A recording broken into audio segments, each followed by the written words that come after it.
Good morning, good afternoon, good night, whenever you are watching. Welcome to Mentor Mornings, my friends, where I share wisdom from people far wiser than myself to help you own your day and fuel your journey. So, conformity and the Stanford Prison Experiment. Today, what I'm going to do is I'm just going to relate a story of an experiment that was done that shows how we fall into the positions of authority, power, and social roles, and how those influence the people that we are. This is a real Dr. Jekyll, Mr. Hyde scenario where social roles and positions of authority have been shown to change our personality and even how we treat other people.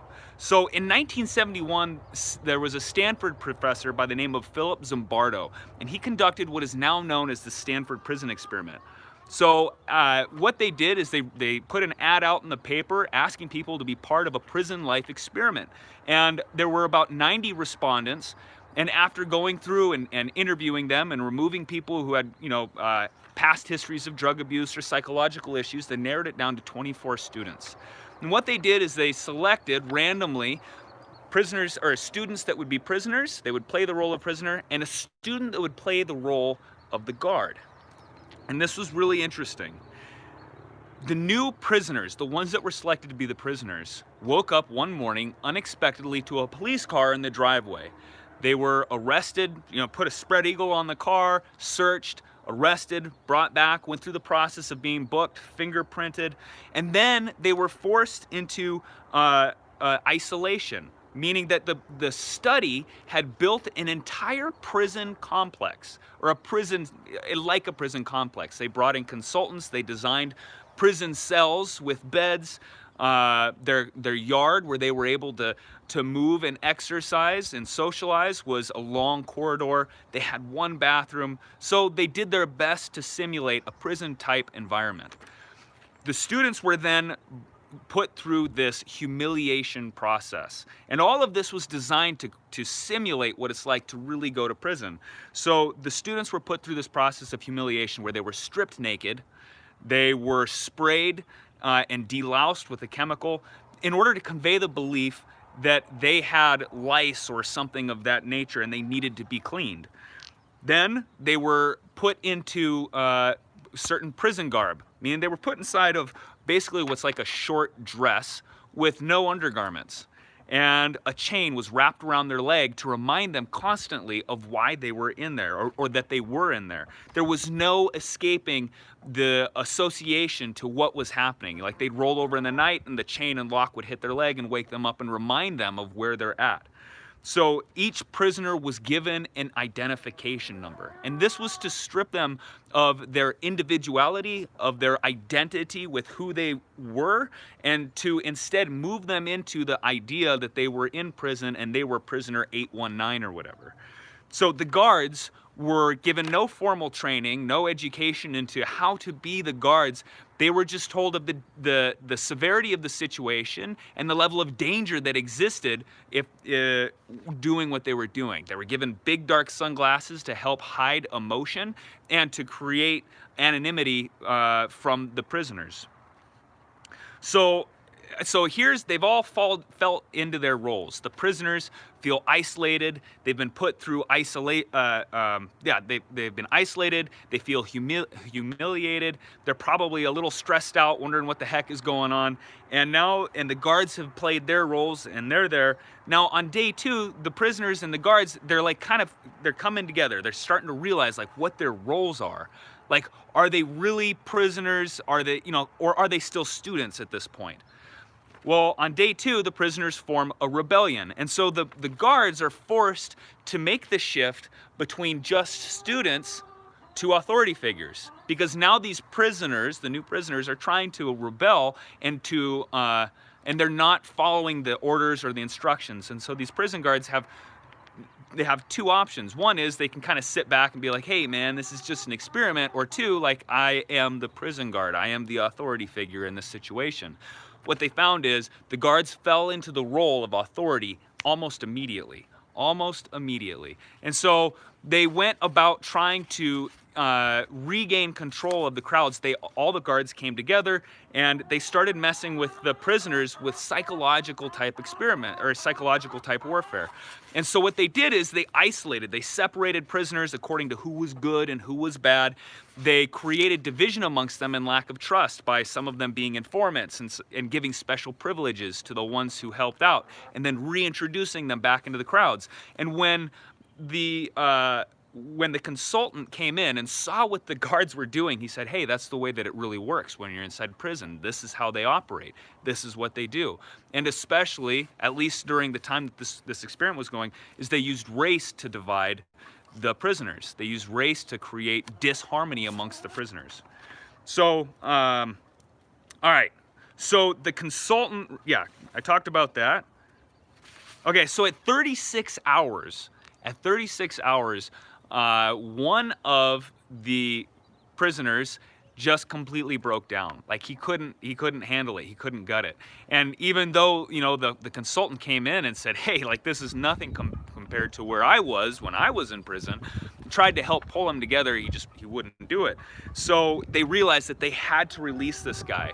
And this comes into role because there was a rumor that started developing at this point that this person that was released was going to get all of his friends and come back and free all of these prisoners that were inside of this.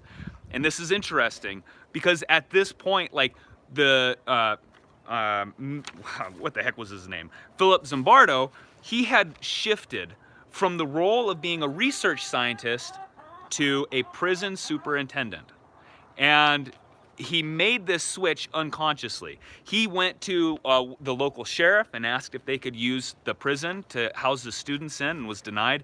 When he came back, he wasn't concerned with researching what was happening with the students. He was completely focused on protecting his prisoners and keeping them as prisoners. So he moved all of them upstairs into a 5th level, and he remained down in the bottom. And he talked about this.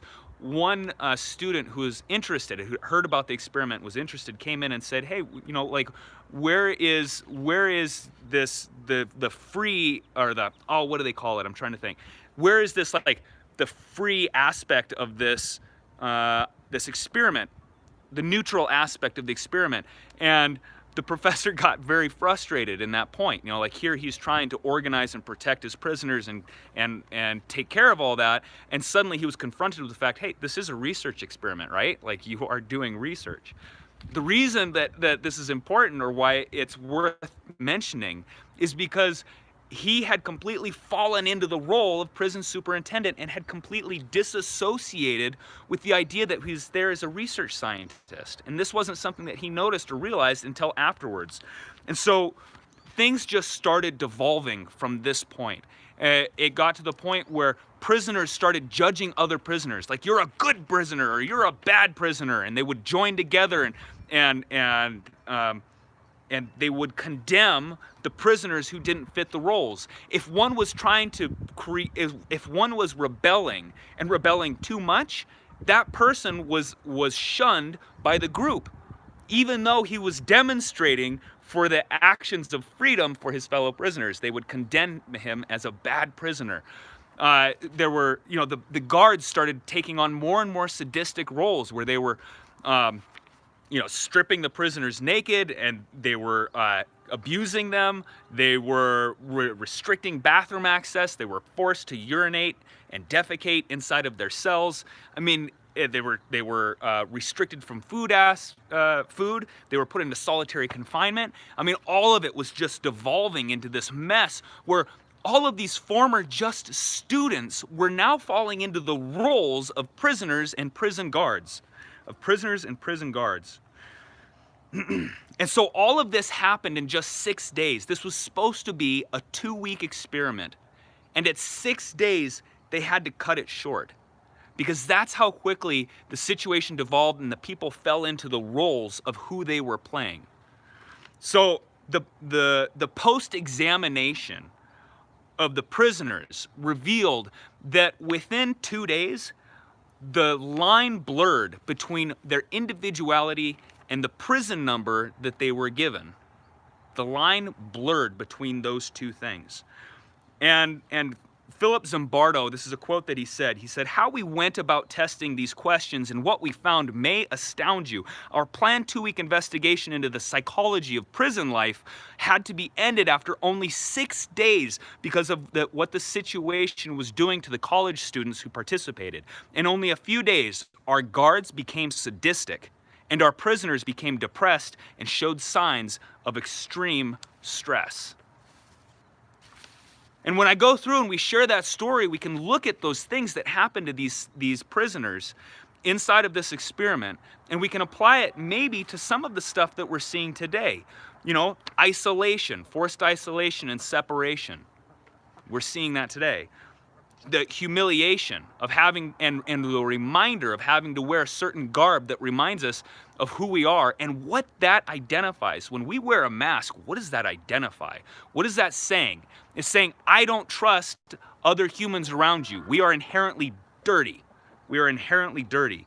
And so, like, what is this situation that's unfolding now, and what are the social dynamics, the implications that all of this has on the psyches of the people who are participating, on the psyches of all of us, on the psyches of our children? I just think that this was a really, really interesting study in how quickly we can go from Dr. Jekyll to Mr. Hyde. How people who are supposed to be in the same camp can turn on each other for pulling them out of the, or threatening the social norm, what is accepted and what isn't.